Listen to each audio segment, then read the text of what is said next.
Arms act में सजा पाए बॉलीवुड अभिनेता संजय दत्त के समर्थन में अब कांग्रेस महासचिव दिग्विजय सिंह भी उतर आए हैं। दिग्विजय सिंह ने एक अंग्रेजी अखबार को दिए इंटरव्यू में कहा है कि वो संजय दत्त को माफी देने की मांग का समर्थन करते हैं और उन्हें संजय से पूरी हमदर्दी है।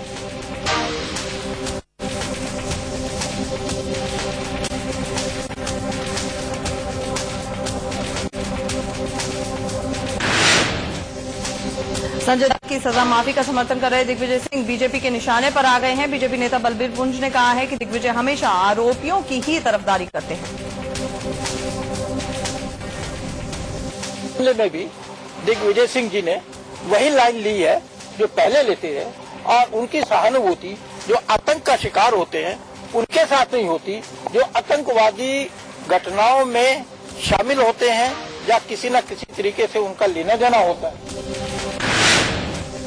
वहीं कांग्रेस नेता राशिद मसूद ने भी कहा है कि संजय दत्त की सजा माफ होनी चाहिए। मसूद ने कहा कि अगर संजय दत्त की सजा माफ कर दी जाए तो इसमें हर्ज क्या है।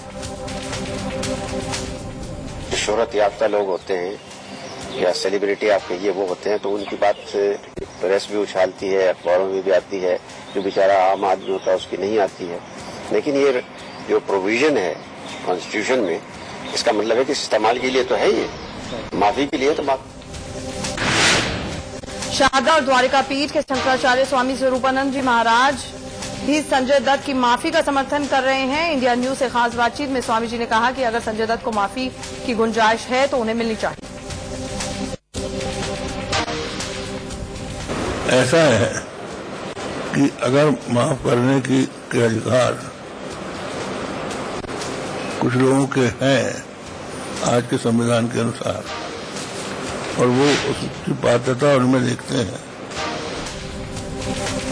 1993 के मुंबई बम ब्लास्ट केस में आर्म्स एक्ट कुछ लोगों के हैं आज के संविधान के अनुसार और वो उसकी पात्रता उनमें देखते हैं।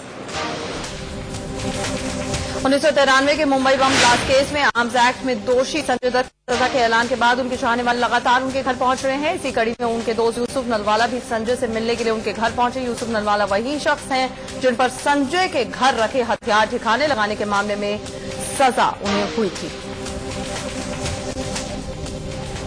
मानसिक स्थिति किसी कैसी हो सकती है इसकी? A person is going to the jail in few days time, उसकी मानसिक स्थिति कैसी हो सकती है?